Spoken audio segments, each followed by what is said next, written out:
Hey guys, Ajax22 here, and just doing a update video on the status of one of the Steampunk 1911s I've been working on. You might recognize this from a general update video. I finally got around to getting the cutters, well, making use of somebody else's cutter that was properly ground for doing the slide rails, and then I made some attempts at getting some of the other holes in place, taking a little bit longer and going a little bit slower than I'd anticipated, just because these 80% that I had kicking around are pretty radically out of spec, so they're taking a lot of work to make work. Kind of a little bit of a dilemma as far as do I just get another one and start over and just make it easy on myself, or I mean, I'm gonna probably give it I'm gonna try to make it work with what I got, just because it's a challenge and I've already kind of invested in the amount of work that's gone into it.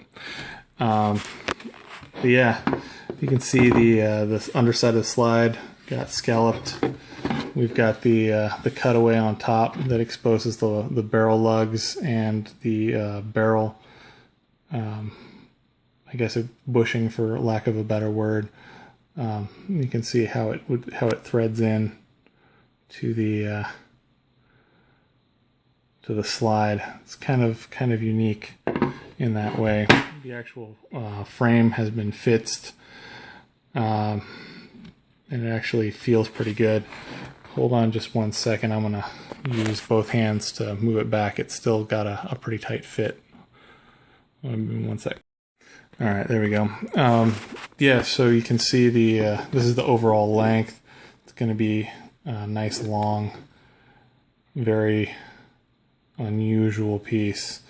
Leaving the drag adjustment screw in place, which I think was the original purpose of this gun. Going to have an exposed guide rod, exposed spring. Still got to do custom grips with custom grip bushings, and of course, you know, actually make it a functioning 1911. I think I put the stupid hole in the wrong place. The jigs that I had to do this didn't fit. These two holes are required for indexing the jig, and these not 80%, probably like 60 or 50% frames didn't have them. They're also too thick and need to be surface ground down, so indexing off the flats doesn't work. You have to actually basically eyeball it, and then cut it down to the actual dimensions inside the slide. This one's got a nice fit. It's pretty tight, but it does move. The tight part is actually right now is the where the lug for the barrel rides. It's too snug in there. I'm gonna have to punch that open a little bit. But I did get them. I did cut the rails straight and in the correct location. So I may just cut a bunch of the rails on the 80s and then try to figure out some way of doing the holes in the right locations. Yeah, it's going to take some ingenuity, and probably some assistance. So I'll powwow with the mad scientist on that, and we'll figure it out. But yeah, I really kind of dig the way this feels in the hand. It, you know, with the exposed trigger, and you know, I actually bobbed a hammer to take the gear for a spur, and that feels pretty damn skippy in there, or at least in the frames that I've installed it in. Don't have it here though, because this is late at night back home and not at the shop, which is a little cluttered. Still having, you know, issues with you know, all the parts not being in one place at one time, which is, you know, kind of been why this has taken, I guess this is 2 years on that we've been talking about this. Finally got it looking more gunish, like at least one piece that we can wave around and point at stuff. But yeah, I'm probably gonna actually polish this one out,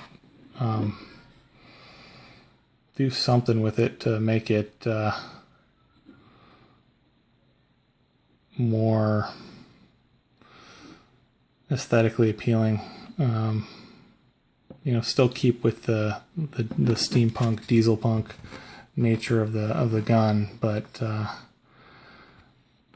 think the frame at least needs to be probably polished and then parked or black oxided. I haven't fully thought it all the way through, but yeah, it's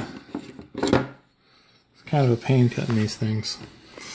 Since the jig didn't work to index this, I actually went from the top rail, and then as you can see, it needed a little bit of hand fitting love.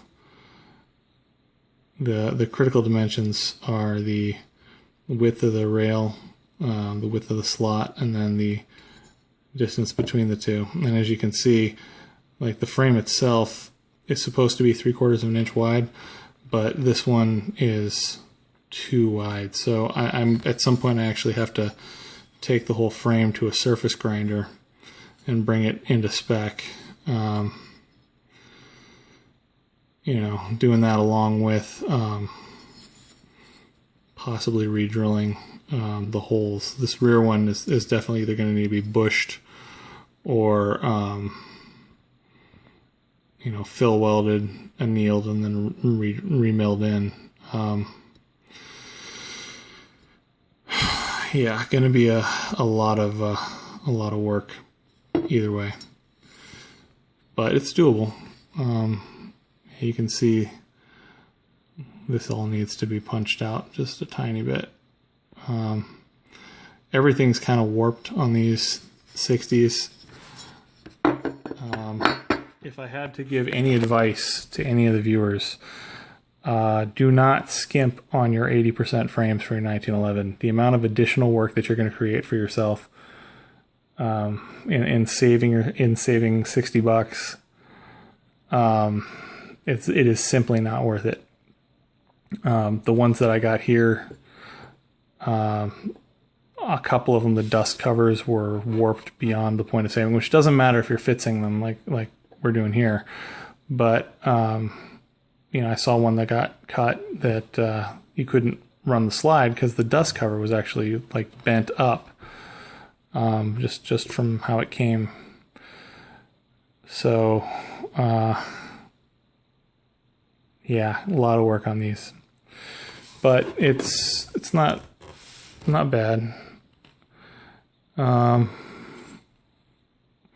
Yeah, I'm hoping to get some of the others cut, see what we can do, and I might have to go to the blueprints for getting the whole location, because without it has nothing to index off of at all.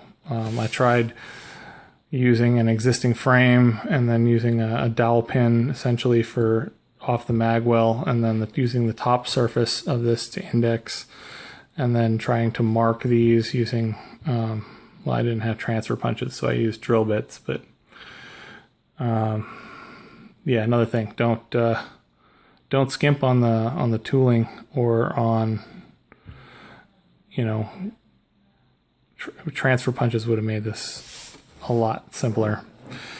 The amount of work that you have to go through to when you screw up, you might want to consider just starting over. But I kind of like the forced to improvise aesthetic for this, so it's kind of in keeping with a lot of what the original, you know, machinist did. A lot of adapting as he went. So we'll make it work. We'll make it look good, and hopefully we won't take forever in doing it. So that's what I got. Yeah, as I cut more of these, I might actually try to do a video on that so I can show you the way that I'm doing it, which is not ideal, but seems to be working for now on these messed up 60% frames. Anyway, have a good one.